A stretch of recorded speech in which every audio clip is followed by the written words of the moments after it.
Hello, my name's Stephen, and this is Faith Ministries. Recently, one of the subscribers to this channel asked me whether I had heard of the Bible, the modern literal version, and I hadn't. And so I did a bit of quick research on it, and that's what this video is all about. So if we turn to the modernliteralversion.org website, it says the modern literal version was created for those who truly want to know what God's Koine Greek Bible says, but cannot read it directly. The largest Bible project in English history, over 1 million possible proofreaders. The modern literal version is not owned by a publishing company, a government, a foundation, Bible society, or a church. Open source, as in you can submit any correction that is not "thus saith the Greek." We want to be error-free. If you find anything not Koine Greek, which is denominational in any way, shape, or form, we will remove it. The Modern Literal Version project is dedicated to ending 600 years of error, the traditions of men, produce error-free textbooks, and the end of making a Bible for make a profit or some other agenda. The only Bible translation that allows all religious groups to participate. So here on this particular part, we see they mention the word open source. And to many of you may not actually have a comprehension or understanding of what that means. But if you've been into computers a lot, IT, that sort of thing, you know that out there is a lot of open source software, things like LibreOffice, which takes the place of Microsoft Office, VLC Media Player, GIMP, which is a photo editing tool, or even the browser called Brave. And what they call that is open source. The definition of it is that it's a term. Open source refers to something that people can modify and share because its design is publicly accessible. So with computer software, you have all the code and people can go in there who know how to do coding and they can look at it and say, yep, that's good, that's bad, they're doing something wrong here, etc. And what the modern literal version has done, they've opened their translation up to the public. And so you're able to go on there and say, hey, I don't agree with this particular translation. You submit it to the people, and they change it if they think that they agree with what you are saying. Here on the Wikipedia article on the modern literal version, we see that the modern literal version is a modern English translation of the New Testament of the Bible, originally translated in 1987 and updated regularly since then. The modern literal version translator's goal was to create an extremely literal and accurate translation of the majority Greek text, while still using modern English. Although wordy and choppy in many places, the MLV claims to be readable by an English-speaking teenager. The approach used in translation was to render the same Greek word into as few different English words as possible, and to do likewise with the English word, using it for only one Greek word. The 1,200 or so Greek compound words in the New Testament were rendered as if they were being split when possible. In 2012, a comparison chart was made showing Greek words and then showing how those words are translated in the MLV, King James Version, and the New American Standard Bibles. Let's just have a quick look at that. Here we see that the comparison chart they did. And on the left-hand side here, they have the Strong's Greek, like in Greek 1096, which is reference to a particular Greek word. The MLV put it as the word is become, happen, come, or born. They used 4 words to translate that particular Greek word. Whereas they're saying the King James Version through the Bible has used 40 English words. The New King James, for the same Greek word, have used 64. New American Standard, they've used 60 English words, and the ESV, English Standard Version, they got up to around 47 or more, but they basically called it a lot of paraphrasing. And so as we go further down, just quickly, we see that, for example, Greek word number 2932, the MLV used only 1, the King James used 4 words, the New King James used 4, American Standard, it used 5, and whereas the ESV used 6 English words. But one thing you can see is that they are endeavoring to bring the number of words down to, if possible, as close to 1 English word to 1 Greek word. Going back to the Wikipedia article, the translators of the modern literal version sought to be as literal as possible, to keep any paraphrasing to a bare minimum. Any commentary that was deemed absolutely necessary was included in the appendix. Translators expressly stated, with any form of paraphrasing, someone's opinion becomes your word of God. And so just quickly, a bit of history. Started originally in 1987 on 2 IBM clone computers. And this was one of the first computerized translations of the New Testament. Without the power of the computer to keep track of the Greek and English word renderings, this mathematical-like approach would have been impossible. So in 1998, they had a beta edition of it. In 2012, a religious website offered a fully searchable online version. 2012, April, they pre-released the edition of it, a public, and they have been releasing various ones over the years as they update the various things.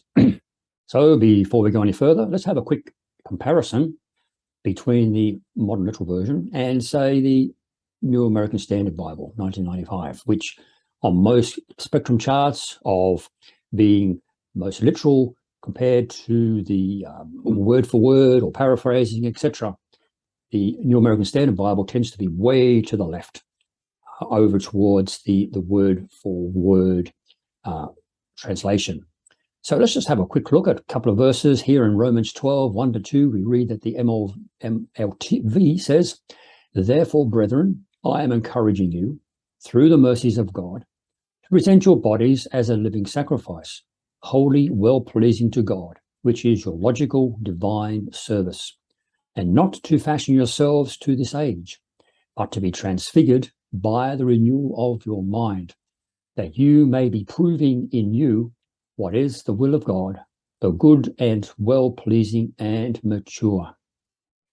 Whereas the New American Standard Bible says, "Therefore I urge you, brethren, by the mercies of God, present your bodies a living and holy sacrifice, acceptable to God, which is your spiritual service of worship. And do not be conformed to this world, but be transformed by the renewing of your mind, so that you may prove what the will of God is, that which is good and acceptable and perfect." And just one other comparison is in John 1, 1-5. The modern literal version reads, "The Word was in the beginning, and the Word was with God, and the Word was God. This one was in the beginning with God. All things became through him, and without him not even one thing became which has become into being. Life was in him, and the life was the light of men.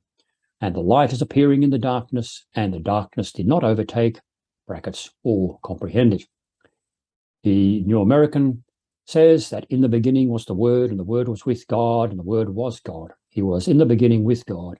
All things came into being through him, and apart from him, nothing came into being that has come into being. In him was life, and the life was the light of men, and the light shines in the darkness did not comprehend it."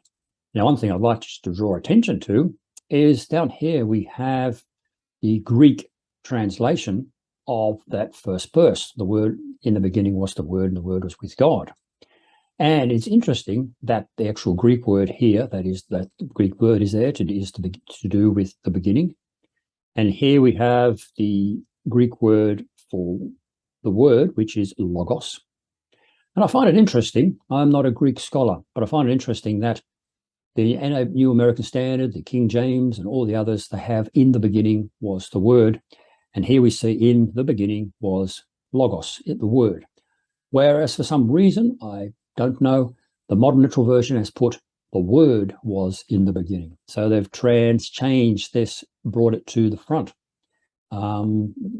which I think is at being as literal as what they should have been. That's just something they have done. I'm sure they had a good reason for doing it. So just to wrap this up, they talk about being open source, therefore available to anybody, whether you have qualifications or not, to actually go in there and make suggestions as to whether or not you agree that there is being denominationally or theologically changed, or it's not really true to the Greek. But they mentioned something called the majority Greek text. So I did a bit of quick research on that and came up with the fact that, I'll just read my notes as we're going, but it says that the majority text is also known as a Byzantine or ecclesiastical text.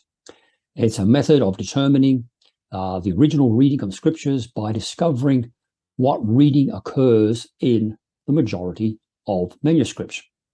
So that's where they have the computers to be able to determine the majority. The majority text takes all of the manuscripts that are available today, compares the differences, and chooses the most likely correct reading based on which reading occurs the most. For example, if 748 manuscripts read "he said," whereas 1,429 manuscripts read "they said," the majority text would go along with "they said" as the most likely original reading. The majority text method within the textual criticism could be called, for want of a better term, a democratic method. In comparison to the majority text, we have what they call the eclectic text or critical text. And the critical text, it refers to a Greek text of the New Testament that is based upon the combination of the earliest and the most accurate manuscripts available. The goal using critical text is to provide the most accurate early text possible based on all available manuscripts. Critical text is sometimes spoken of in contrast, as we said, to the majority text, but also the Textus Receptus, which is what is used in the Old King James. The critical text involves considering external and internal evidences for determining the most likely original text rather than just the majority. How many times is this particular word used? And so they look at external evidences, which makes us ask the questions. They say, how many manuscripts does that reading occur? What are the dates for these manuscripts? Are they early? Are they copies of multiple copies of one particular thing where errors may have crept in? What region of the world were these manuscripts found? Were they found in the West or were they found in the East? Internal evidence prompts these questions. What could have caused these varying readings? Which reading can possibly explain the origin of the other readings? All those things is what the critical texts they look at, rather than just the majority rules of the most number of words. And an interesting thing to look at, realize, is that the majority of English translations that you're reading at the moment, whether it's the ESV, the NIV, the King James, Modern English Version, or whatever, they're all based upon the critical text. Very few Bibles are based upon the majority text. As many commentators say, there's nothing wrong with the majority text, but to say that it is universally perfect over the whole Bible is stretching it a little bit far. You need to be able to combine both of them to get a true representation. So that's the modern literal version Bible. You can go online and have a read of it if you like. It has its pros, it has its cons, and whether you like it or not, that's something we all each have to decide upon. I hope you enjoyed this video about the MLV, and if you like these videos, please subscribe, please like and share so more people may see them. And until next time, God bless.